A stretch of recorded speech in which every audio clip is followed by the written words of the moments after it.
કલાકો સુધી બેસવાનું મન થાય એ સુરત શહેરના કાપોદ્રા વિસ્તારમાં eco friendly police station. Kapodra police સ્ટેશનમાં કામ કરતા પોલીસ કર્મીઓ તણાવ મુક્ત બન્યા અને કાર્યક્ષમતામાં પણ વધારો થયો છે. ઉશ્કેરાટમાં વ્યથિત થઈને પોતાની ફરિયાદ લઈને આવો તો અરજદાર અહીં પ્રવેશ્યા બાદ સ્વચ્છતા હરિયાળી જોઈને બે ઘડી પ્રફુલ્લિત થઈ જાય છે. કોઈ પણ પોલીસ સ્ટેશનમાં જતાં સ્વાભાવિકપણે લોકોને ડર લાગે, પરંતુ આજે તેનાથી તદ્દન વિપરીત સુરત શહેરના કાપોદ્રા પોલીસ સ્ટેશનમાં પ્રવેશતા જ તમારી માન્યતા ઘરમૂળથી બદલાઈ જશે. સુરત શહેરમાં આવેલું કાપોદ્રા પોલીસ સ્ટેશનમાં કલાકો સુધી બેસવાનું મન થાય એ સ્વચ્છ, સુઘડ અને ઇકો ફ્રેન્ડલી છે. આ પોલીસ સ્ટેશન અન્ય કરતાં એટલા માટે અલગ છે કારણ કે અહીંયા કાર્યરત તમામ પોલીસ જવાનો, અધિકારીઓ પર્યાવરણ પ્રેમી છે.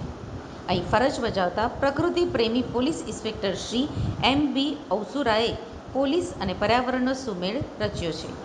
તેમની આગેવાનીમાં ગ્રીન મેન તરીકે જાણીતા પર્યાવરણ સેનાની વિરલભાઈ દેસાઈ અને પ્રકૃતિ પ્રેમી પોલીસ સ્ટાફની સહિયારી માવજતથી ગ્રીન અને ક્લીન પોલીસ સ્ટેશન બનાવ્યું છે. વૃક્ષોથી આચ્છાદિત પરિસરના કારણે પક્ષીઓના કલબલાટથી પોલીસ સ્ટેશન આહલાદક અનુભૂતિ કરાવે છે. આજે પોલીસ સ્ટેશનનું આંગણું હર્યું ભર્યું બની ગયું છે. ઉશ્કેરાટમાં વ્યથિત થઈને પોતાની ફરિયાદ લઈને આવો તો અરજદાર અહીં પ્રવેશ્યા બાદ સ્વચ્છતા હરિયાળી જોઈને બે ઘડી પ્રફુલ્લિત પણ થઈ જાય છે. અહીં કામ કરતા પોલીસ કર્મીઓ તણાવમુક્ત બન્યા છે અને તેમની કાર્યક્ષમતામાં પણ વધારો થયો છે, એમ તેઓ ગર્વથી ઉમેરે છે.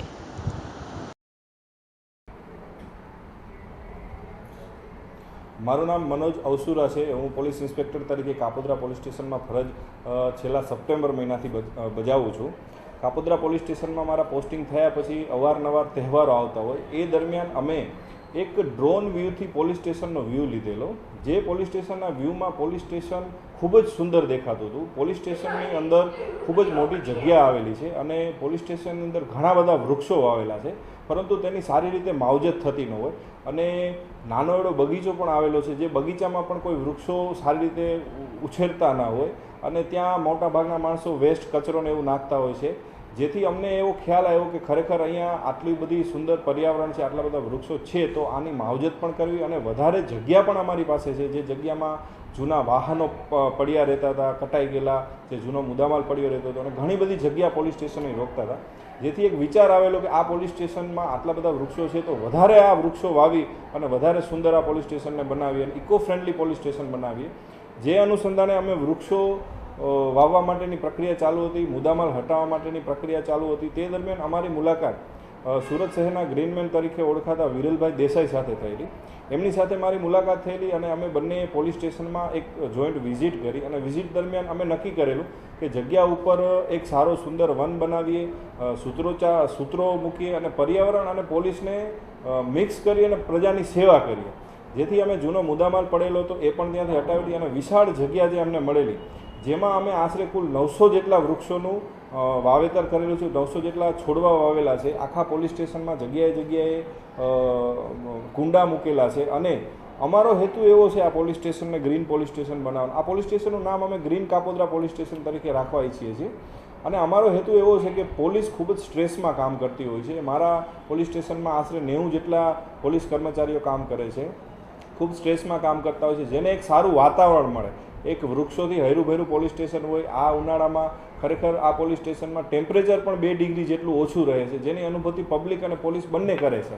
જેથી એક સારું વાતાવરણ મળે. આ વૃક્ષો વાવ્યા પછી અમે ચકલીઓ આવે એના માટે માળા પણ પોલીસ સ્ટેશનમાં મૂકેલા છે અને સુંદર ડિઝાઇનો કરેલી છે. ઇવન લોકઅપમાં આવતા જે આરોપીઓ છે તે પણ પર્યાવરણ અને એક ક્રાઇમ છોડે એ માટેના સૂત્રોચ્ચાર અને પેઇન્ટિંગો પણ અમે કરેલા છે અને ભવિષ્યમાં આ પ્રક્રિયા હજી ચાલુ જ રહેવાની છે. વોટર હાર્વેસ્ટિંગ સિસ્ટમ અને સોલાર પેનલ આ બધું મૂકી વરસાદમાં જે પાણી વેસ્ટ જાય છે એનો કેવી રીતના ઉપયોગ કરો, આ બધી સિસ્ટમ અમે ધીમે ધીમે ચાલુ જ કરવાના છે. આ આખો પ્રોજેક્ટ હજી અમારો ચાલુ છે અને અમારો મેઇન હેતુ પોલીસ સ્ટ્રેસમાં છે એને સારું વાતાવરણ મળે, પબ્લિક પોલીસ સ્ટેશને આવતી હોય એક સારું ફિલિંગ લઈને જાય, ગુડ ફીલ લઈને જાય કે ભાઈ પોલીસ સ્ટેશને ઘણીવાર ઘણા પબ્લિક આવતી હોય તો એક ડર સાથે આવતી હોય, પણ ખરેખર પોલીસ પ્રજાનો સાચો મિત્ર છે.